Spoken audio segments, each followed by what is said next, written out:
In this video, we're going to address a fundamental question that lies at the heart of 15900 competitive strategy. What is strategy? What do we mean when we're talking about strategy? So let me give you a little history.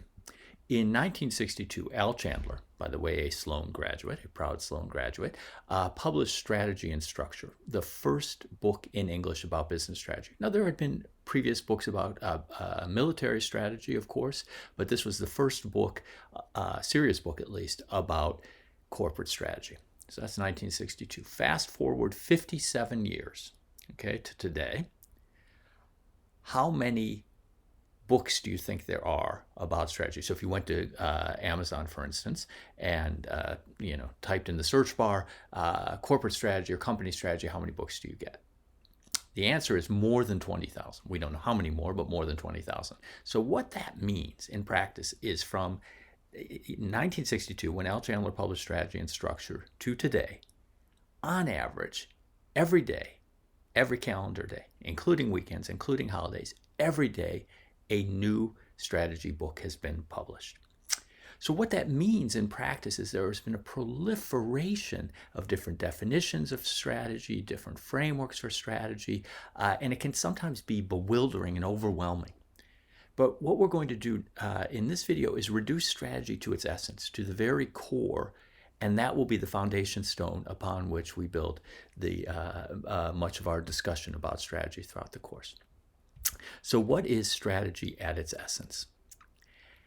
So we start with a starting point. Okay, so this is not a course about new ventures, about entrepreneurial strategy. There's a terrific course taught by Scott Stern and Aaron Scott on exactly that topic. But this course assumes you've got an existing business with some history. So you have a current state of play. And you'll have, among other things, some resources. You may have a brand, you may have IP, you may have technology, you'll have capabilities. You're good at manufacturing, for instance, you're good at SEO. You'll have a set of customers and relationships with those customers that you've built over time. You'll have chosen to compete in some markets and not other markets, and so forth. So there is a starting place with an endowment of resource and capabilities and historical choices. Okay, so that's where you are today. And then leaders are looking towards the future. Okay, sometimes strategy is used as an after-the-fact exercise to explain why a company succeeded or why a company failed. And that's useful. That helps us to illustrate and understand what are some of the drivers of strategy. But as a leader, you need to be thinking forward from where you are today to what your desired future is.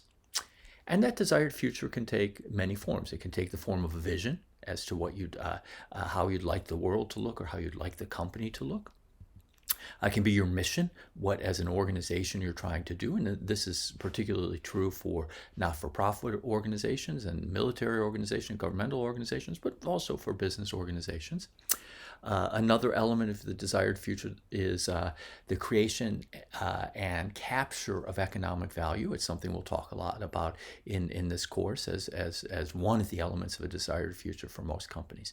But so the punchline is you're starting from somewhere. It's not a blank sheet of paper, and you want to get somewhere. You have a desired future.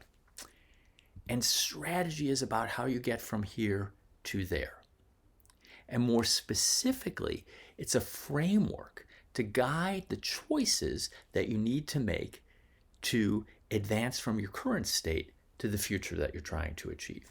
And as we go through the course, we're going to talk about a variety of choices that are consistently important in getting you from where you are to where you want to be.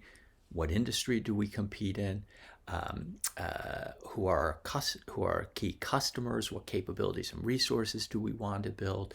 What is our value proposition? What are competitors likely to do? And how can we shape their behavior so it supports our strategy? So we'll talk about a set of choices that are systematically important in getting from where you are today to where you want to be. But the strategy and the way we'll think about strategy is as a framework to provide guidance on the myriad choices that you need to make to achieve your desired future.